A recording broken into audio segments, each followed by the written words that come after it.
2 नवंबर 1917 को बर्तानिया के foreign secretary Arthur Balfour ने एक खत शाया किया और इस खत ने एक ऐसे कॉन्फ्लिक्ट को, एक ऐसे तनाज़े को जन्म दिया जो आज भी जारी है, जिसकी मद में इस कॉन्फ्लिक्ट के एक तरफ एक कौम अपने सर्वाइवल की, अपने बका की जंग लड़ रही है और दूसरी तरफ स्टेट मशीनरी की मदद से उन्हें उनके घरों से बेदखल किया जा रहा है।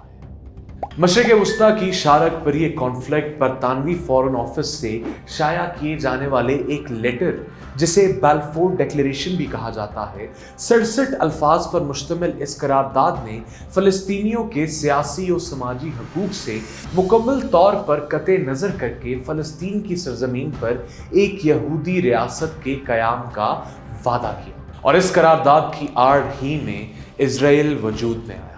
I am Abdul Ahad and you are watching Uncut Explained.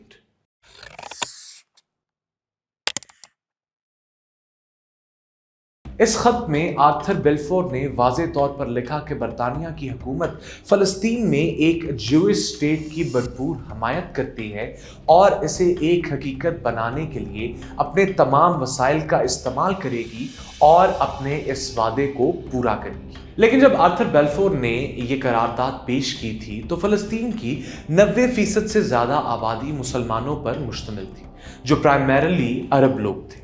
सिर्फ 31 साल के अरसे में इनकी अक्सरियत जा चुकी थी, भले वो फोर्स्ड माइग्रेशंस के ज़रिए हो या फिर अस्करी कुव्वत के इस्तेमाल से अरब्स और मुसलमानों को उनके होमलैंड से निकालने का सिलसिला इजराइल के क़याम के लिए लाजिम हो गया था।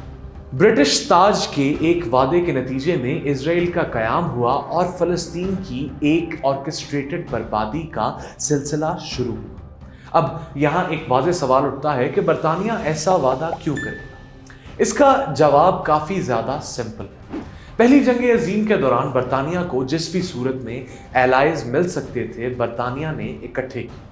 जहाँ एक तरफ फ़लस्तीन में एक यहूदी स्टेट के क़याम का वादा, वहीं दूसरी तरफ बरतानिया ने अरब लीडर्स को भी आज़ादी का वादा और खुद मुख्तारी का एक प्रॉमिस दिया था, बशर्त ये कि वो बरतानिया की दुश्मन सल्तनत उस्मानिया के ख़िलाफ़ खड़े हों, विच दे इंडीड डिड।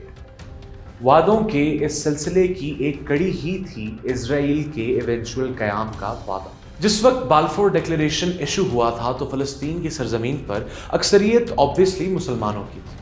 उसके बाद ईसाई और कुछ यहूदी कॉलोनीज़ भी मौजूद थीं और ये यहूदी कॉलोनीज़ उन यहूदियों पर मुश्तमिल थीं जो 19वीं सदी में यूरोप में यहूदियों के ख़िलाफ़ होने वाली परसिक्यूशन से पनाह लेने के लिए फ़लस्तीन और मशरिक़ वस्ता इन जनरल की जानिब हिजरत की। लेकिन हमारी जनरेशन के लिए जब इजराइल फ़लस्तीन कॉन्फ्लिक्ट को वेस्ट में एक्सप्लेन किया जाता है, इसकी तारीख बताई जाती है, तो मगरबी मौरख इस बात से पूरी तरह कते नज़र कर लेते हैं कि फ़लस्तीन में ऑलरेडी एक पूरी कौम, a nation of people that had been existing for centuries, वो वहाँ पर रह रहे थे और यहूदी कौम में ये बात इंस्टिल कर दी गई थी, उनमें ये बात ठोस दी गई थी कि the land of Palestine was just theirs for the taking, कि ये इस ज़मीन पर सिर्फ उनका हक था। और इस नैरेटिव को सपोर्ट किया ज़ायनिज़्म के सियासी फ़लसफ़े ने, और ये एक ऐसा सियासी फ़लसफ़ा था जिसने रिलीजन का लिबादा उड़ा था। ज़ायनिज़्म का इनफॉर्मली आगाज़ 19वीं सदी के दूसरे वस्त में हुआ जब होवेवी ज़ियोन नामी एक ऑर्गेनाइजेशन ने फ़लस्तीन में यहूदी सेटलमेंट्स का क़याम शुरू किया। ज़ियोन उस पहाड़ी को कहते हैं जिस पर कदीमी यरूशलेम की बुनियाद रखी गई। इसे सिटी ऑफ डेविड भी कहा जाता है और ज़ियोन के लफ्ज़ से ही लफ्ज़ ज़ायनिज़्म निकला है। और ज़ायनिज़्म की इनफॉर्मल बानी ऑर्गेनाइजेशन होवेवी ज़ियोन के लुग़वी मानी भी लवर्स ऑफ ज़ियोन के हैं, यानी कि उस शहर से एक वाबस्तगी। This love for an ancient place that does not exist anymore started uniting some factions of the Jewish faith. कुछ लोग ज़ायनिज़्म की इस सरगोशी को नारे में तब्दील करने लगे। इनमें से सबसे प्रोमिनेंट थियोडर हर्जल नामी एक ऑस्ट्रियन हंगेरियन यहूदी पॉलिटिकल एक्टिविस्ट था जिसने फ़लस्तीन के इलाकों में यहूदियों की हिजरत को प्रमोट किया। He started campaigning for Jewish people from all around the world to travel to Palestine and its neighboring regions. और थियोडोर हर्जल ने ही पहली मर्तबा ज़ायनिज़्म को एक बाकायदा शक्ल दी और 1897 में वर्ल्ड ज़ियोनिस्ट ऑर्गेनाइजेशन का क़याम किया, जिसने ज़ायनिज़्म के मकसद को दुनियावी तौर पर फ़रोग़ दिया। थियोडोर हर्जल को फादर ऑफ पॉलिटिकल ज़ायनिज़्म भी कहा जाता है, लेकिन यहाँ पर एक अहम नुक्ता रेज़ करना बहुत ज़रूरी है। ज़ायनिस्ट तहरीक को यहूदी मज़हब से ताल्लुक़ रखने वालों का बेलौस सपोर्ट नहीं हासिल था, बल्कि ज़ायनिज़्म को कन्वेंशनल यहूदियों की बहुत ज़्यादा मुखालफत हासिल थी, जिनका मानना ये था कि यहूदियों को मशरिक़ वस्ता की जानिब यानी ज़ियोन के प्रॉमिस्ड लैंड की जानिब हिजरत सिर्फ मसाया के दौर में करनी और मजहबी तौर पर ज़ायनिज़्म की कोई बुनियाद नहीं। इसने कुछ कन्वेंशनल मजहबी हलकों और ज़ायनिस्ट लीडर्स के माबैन एक दरार कायम की। ज़ायनिज़्म, जो कि एक यूरोपियन ख़यालात से मुतासर आइडिया था, रूस में लेनिन के इनकलाब से और इससे पहले फ्रेंच रेवोल्यूशन के चलते एक यहूदी स्टेट का कॉन्सेप्ट ज़ायनिस्ट तहरीक के लीडर्स को बहुत नामुमकिन बात ना लगती थी। Zionism was a strictly political ideology. Zionism के मानने वालों में मार्क्सिस्ट, कम्युनिस्ट, लिबरल्स और हर किस्म के स्कूल ऑफ थॉट से ताल्लुक़ रखने वाले लोग शामिल थे, जिनका एक वाहिद मकसद इज़राइल का क़याम था। और थियोडोर हर्जल ने अपनी किताब द ज्यूइश स्टेट में लिखा कि यहूदियों के पास यूरोप में होने वाली जुल्म ज़्यादती से बचने का एक ही चारा है कि वो फ़लस्तीन के अंदर पनाह लेकर अपनी एक खुद मुख्तार स्टेट का क़याम करें। और 1917 में जब बाल्फोर डिक्लेरेशन सामने आया, इसके बाद ज़ियोनिज़्म ने मज़ीद मुनज़्ज़म ज़ोर पकड़ना शुरू कर दिया। और बाल्फोर का अपना मानना था कि यहूदियों को यूरोप से निकाल कर मिडल ईस्ट में भेजना मशरिक़ वस्ता में उनके लिए एक अहम एलाई के होने के मुतरादिफ है।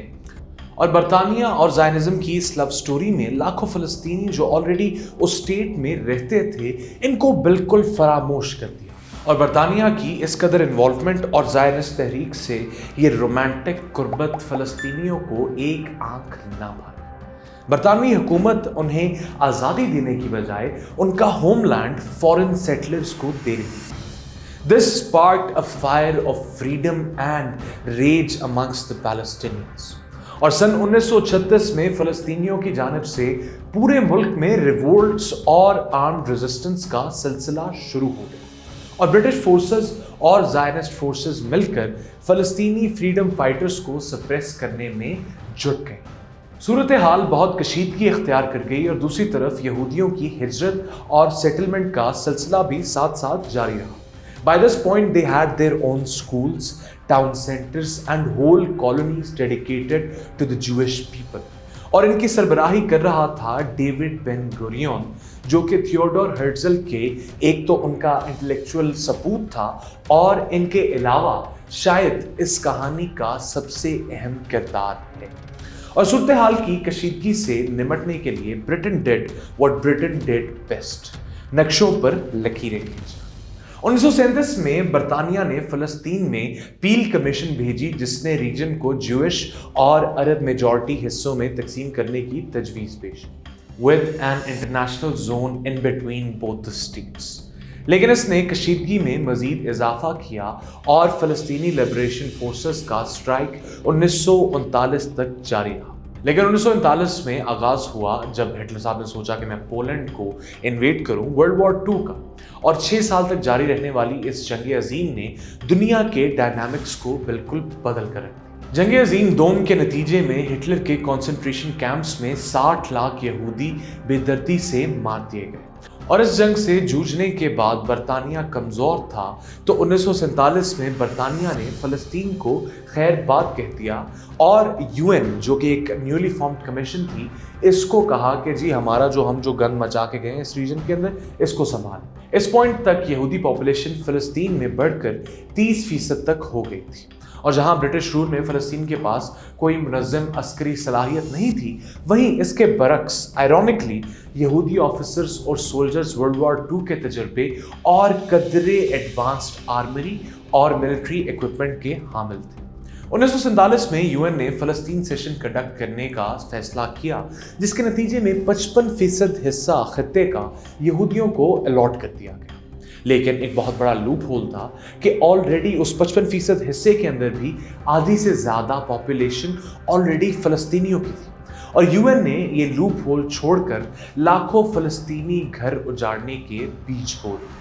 और बेन गुरियन की सरपरस्ती में 1947 और 1948 में एक बेदर्दी वाला क्रैकडाउन किया गया फ़लस्तीनियों के खिलाफ, और उनको ज़बरदस्ती तशद्दुद और खौफो हिरास के तहत निकाला गया उनके अपने घरों से। इजरायली ऑक्यूपेशन के पहले इलीगल प्राइम मिनिस्टर बनने वाले डेविड बेन गुरियन ने खुद कहा कि If we want 100% Hebrew redemption, then we must have 100% Hebrew और Jewish settlement। यानी ज़ायनिस्ट एजेंडा के नज़दीक फ़लस्तीनियों का एपार्थाइड और रेशियल क्लेंजिंग उनकी जान और माल का पामाल ही अल्टीमेट ज़ायनिस्ट स्टेट को अमल में ला सकता। बिल्कुल नाज़िज़्म की तरह ज़ायनिज़्म भी रेशियल प्योरिटी का प्रचार करने लगा और फ़लस्तीनियों की आइडेंटिटी को मानने से ही इनकार कर दिया। ज़ायनिस्ट थिंकर अहद हाम का कहना था कि ज्यूइश सेटलर्स अरब्स के खिलाफ तशद्दुद में फ़ख्र महसूस करते, and this resulted in the formation of an illegal occupying force that is known as Israel. 14 मई 1948 को इजराइल ने आज़ादी का ऐलान कर दिया, और उसी दिन अमेरिकी सदर ट्रूमैन ने इजराइल को तस्लीम भी कर लिया और इस कब्जे को लेजिटिमाइज करने की कोशिश की। और बरतानवी फॉरेन ऑफिस के एक खत से शुरू होने वाला ये किस्सा दुनिया के सबसे बारबराना जुल्म की दास्तान में तब्दील हो गया, and Palestine is still bleeding.